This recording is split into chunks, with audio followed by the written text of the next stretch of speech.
Hello guys, कैसे हैं आप सब लोग। लेवल अप के एपिसोड 99 के साथ हाजिर हूँ। लास्ट एपिसोड के एंड पे हमने देखा था जिन्हू डायमेंशनल क्रैक में बैठा होता है और कहता है मुझे यहाँ पर आए हुए 27 इयर्स हो चुके हैं, मेरे पास सिर्फ एक ही दुश्मन बचा है, एंतारिस यानी किंग ऑफ डिस्ट्रक्शन। उसको मारने के बाद मैं वापस अपनी दुनिया में जा पाऊंगा। जिन्हू कहता है मुझे इस बात की खुशी है कि मेरी दुनिया में टाइम बहुत ही डिफरेंटली फ्लो करता है। यहाँ के 27 इयर्स मेरी दुनिया के सिर्फ 2 साल बनते हैं। 2 साल बाद मैं अपनी फैमिली से मिल पाऊंगा। पता नहीं मोम और डैड मुझे देखकर क्या रिएक्शन देंगे, क्योंकि पिछले 2 साल से मैं अपने घर से गायब हूँ। वो लोग मेरे लिए बहुत ज्यादा परेशान होंगे। उसी वक्त बीरू आके बढ़ता है और कहता है मेरे किंग, हमने यहाँ पर सारे मॉन्स्टर्स को मार दिया है, यहाँ का काम खत्म हो चुका है। जिन्हू कहता है ठीक है, हम एक भी सेकंड का टाइम वेस्ट नहीं करेंगे, और साथ ही वो जितने भी मॉन्स्टर्स को मारा होता है उन सबको अपना शैडो सोल्जर बना लेता है। Next scene king of dragons का दिखाया जाता है। एक ड्रैगन उसके पास आता है और कहता है योगोमोड हार चुका है, क्या हमें और भी ज्यादा दूर चले जाना चाहिए, क्योंकि जिन्हू यहाँ पर आने वाला है, यानी शैडो मोनार्च। एंतारिस कहता है नहीं, हम लोग यहाँ से नहीं भागेंगे, उसे आने दो, मुझे उसे यहीं पर फाइट करना होगी, मैं भाग भाग कर थक चुका हूँ। एंतारिस कहता है शैडो मोनार्च तो वाकई में बहुत ज्यादा अमेजिंग है, उसने मुझे बहुत ज्यादा चौंका दिया है। उसने कप ऑफ रीइंकार्नेशन को यूज किया ताकि वो अकेले हम सबको हरा सके और अपनी दुनिया को बचा ले। वहीं पर जिन्हू उसके सामने आ जाता है। शैडो मोनार्च कहता है मैंने कभी सोचा नहीं था कि मैं तुम्हें दोबारा जिंदा अपने सामने देख पाऊंगा, लेकिन अब वक्त आ चुका है, हम दोनों में से किसी एक को मरना होगा, वो भी हमेशा के लिए। मेरा नाम एंतारिस है, तुम्हारा नाम क्या है। जिन्हू से कहता है मेरा नाम जिन्हू है और मैं सेकंड शैडो मोनार्च हूँ। जिन्हू से कहता है अब क्या तुम्हें और भी कुछ पूछना है। ड्रैगन मोनार्च उसे कहता है नहीं, मुझे और कुछ भी नहीं पूछना। फिर साथ ही जिन्हू फाइट करने के लिए आगे बढ़ता है, जबकि एंतारिस भी आगे बढ़ता है और दोनों में फाइट स्टार्ट हो जाती है। और साथ ही जिन्हू अपनी शैडो आर्मी को निकाल लेता है और यहाँ पर इससे आगे फाइट का सीन नहीं दिखाते। और क्या मैंने आपको बता दिया कि ये हमारी लास्ट एपिसोड है? अगर नहीं बताया तो मैं अभी बता देता हूँ, ये हमारी लास्ट एपिसोड है, यहाँ पर ये सीरीज खत्म होने वाली है। नेक्स्ट सीन रियल वर्ल्ड का दिखाते हैं, जहाँ पर 2 साल गुजर चुके हैं जिन्हू को इस डायमेंशनल क्रैक में गए हुए। इन 2 सालों के दौरान बहुत सारे ऐसे भविष्यवाणी बताने वाले ज्योतिषियों ने भविष्यवाणी की थी 2 साल के बाद गॉड ऑफ डिस्ट्रक्शन दुनिया पर आने वाला है और इस पूरी दुनिया को तबाह कर देगा। जिन्हू कहता है नॉर्मली तो किसी ने भी इस प्रोफेसी यानी इस भविष्यवाणी पर यकीन नहीं करना था, लेकिन असल में जो भविष्यवाणी नॉर्मा सेलर ने की थी,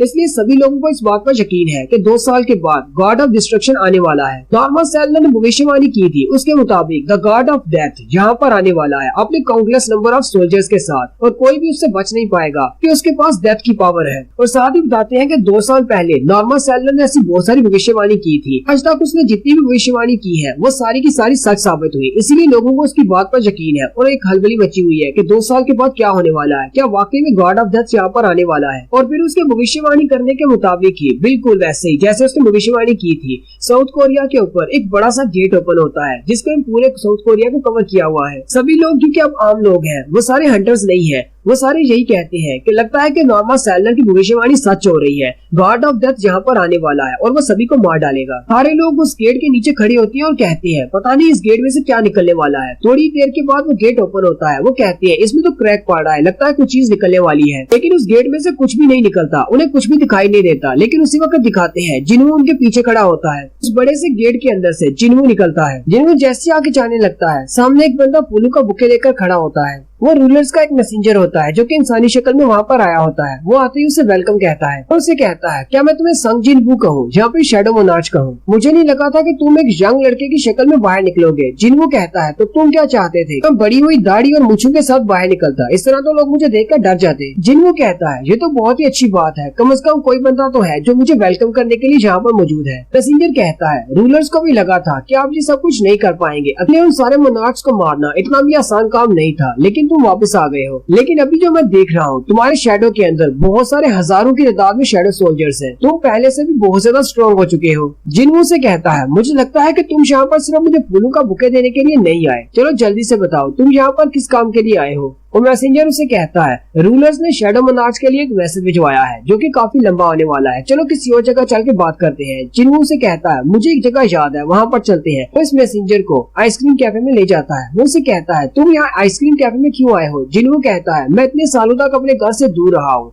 इससे अच्छी जगह और कौन सी हो सकती है, यहाँ पर बैठकर मैं एंजॉय भी कर सकता हूँ। जिन्हू आइसक्रीम खाते हुए उसे कहता है चलो अब जल्दी से बताओ रूलर्स ने क्या कहा, क्या कोई प्रॉब्लम है? वो उसे कहता है नहीं, कोई भी प्रॉब्लम नहीं है। मैं यहाँ पर इसीलिए तो आया हूँ क्योंकि सारी प्रॉब्लम सॉल्व हो चुकी हैं। कल बात तो ये है कि रूलर्स तुम्हारी पावर्स की वजह से बहुत ज्यादा परेशान है क्योंकि तुम्हारे पास बहुत ज्यादा पावर है। तुम्हारे पास इतनी पावर है कि तुम दुनिया को चेंज कर सकते हो। ये बात तुम भी अच्छी तरह से जानते हो कि जितनी पावर तुम्हारे पास है तुम्हारी दुनिया इस लायक नहीं है कि उस पावर को बर्दाश्त कर सके। जिन्हों से कहता है तो फिर रूलर्स क्या चाहते हैं? वो मैसेंजर कहता है तुम्हारी इस दुनिया जिसमें माना नहीं है यानी मैजिकल एनर्जी नहीं है ये तुम्हारी पावर्स को बर्दाश्त नहीं कर सकती, इसलिए रूलर्स चाहते हैं कि तुम्हें किसी दूसरी जगह पर ट्रांसपोर्ट कर दिया जाए, तुम्हें किसी ऐसी जगह पर ले जाया जाए जो कि तुम्हारे लायक हो। जिन्हों से कहता है रूलर्स वो तो कुछ भी नहीं करना चाहते और उन्हें लगता है मेरी पावर्स बहुत ज्यादा बढ़ चुकी हैं, इसलिए मुझे किसी दूसरी दुनिया में चले जाना चाहिए। हालांकि उनके पास एक ऑप्शन है, वो मुझे कम्प्लीटली सील भी कर सकते हैं। तो मैसेंजर कहता है हाँ वो लोग तुम्हें सील कर सकते हैं। ये बात सुन के जिन्हों गुस्सा हो जाता है, वो मैसेंजर भी डर जाता है। जिन्हों से कहता है अब जबकि मेरा कोई यूज नहीं रहा, मैंने सारे मोनार्च को मार दिया है, तो क्या तुम लोग मुझसे डर रहे हो और मुझे खत्म करना चाहते हो? तुम्हें लगता है कि तुम लोग मेरी पावर्स को संभाल नहीं सकते, मेरी पावर्स बहुत ज्यादा बढ़ चुकी है, इसलिए तुम लोग मुझे खतरा समझकर अपने रास्ते से हटाना चाहते हो। और मैसेंजर बहुत ज्यादा घबरा जाता है और कहता है नहीं ऐसी बात नहीं है, हमें तुमसे जरा भी डर नहीं और ना ही हमें तुम्हारी पावर से कोई मसला है। तो अपने मोबाइल में एक आर्टिकल जिन्हों को दिखाता है, वो आर्टिकल नॉर्मा सेलनर के बारे में होता है। जिन्हों कहता है मेरी पावर्स के साथ नॉर्मा सेलनर का क्या ताल्लुक है? मैसेंजर उसे कहता है जब तुम यहाँ से गए थे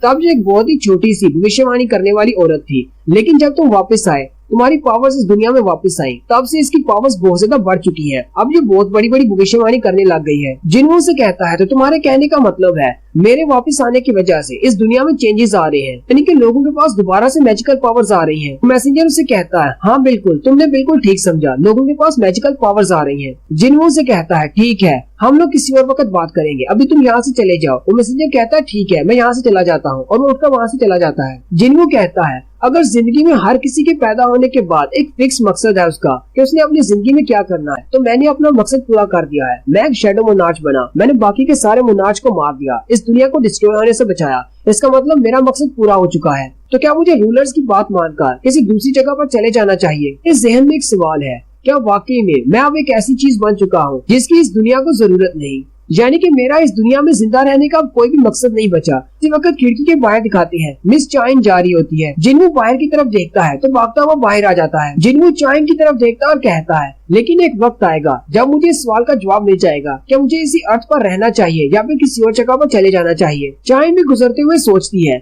आज से पहले तो मुझे आइसक्रीम शॉप से इतनी अच्छी स्मेल नहीं आई, असल में उसे जिन्हों की स्मेल आ रही होती है। जिन्हों कहता है लेकिन मुझे इसी जगह पर रहना है क्योंकि यहाँ पर बहुत सारे ऐसे लोग हैं जिन्हें मैं प्यार करता हूँ, जो मुझे प्यार करते हैं। और साथ ही सारी पिक्चर्स दिखाई जाती हैं। सबसे पहले जिना और उसकी दोस्त को दिखाया जाता है, फिर मास्टर जुनू को दिखाया जाता है, फिर उसकी मॉम को दिखाया जाता है जो कि मॉल में शॉपिंग कर रही होती है, और जिन्हो जो कि अपनी टेबल पर सो रहा होता है अपनी क्लास के दौरान, मिस जुई जो कि अभी एक स्कूल स्टूडेंट है, मिस्टर सोंग जो कि तलवारबाजी की ट्रेनिंग देते हैं, उनका अपना एक डोजो है, मिस्टर किम और मिस्टर बैक को दिखाया जाता है जो कि कंस्ट्रक्शन साइट पर मजदूरी कर रहे हैं, और फिर डांगसू और डांगसू को भी दिखाया जाता है जो कि गलियों में आवारागर्दी करते हैं। मिस्टर चोई जोंग एक एस रैंक के हंटर जिनका अपना गिल्ड था, वो अपने एक ऑफिस में बैठे हुए हैं और ऑफिस में मैनेजर लगे हुए हैं। मिस्टर मादुंग उनका भी अपना डोजो है कि ये वाला बंदा एक ए रैंक का हंटर था और इसका भी अपना एक गिल्ड था, लेकिन मुझे इसका नाम याद नहीं आ रहा। मिस्टर लिम ताए ली मिनसू के ड्राइवर है। जिन्हों कहता है ये सारे वो लोग हैं जो कि मुझे प्यार करते हैं या मैं इनसे प्यार करता हूँ, ये मेरे चाहने वाले हैं,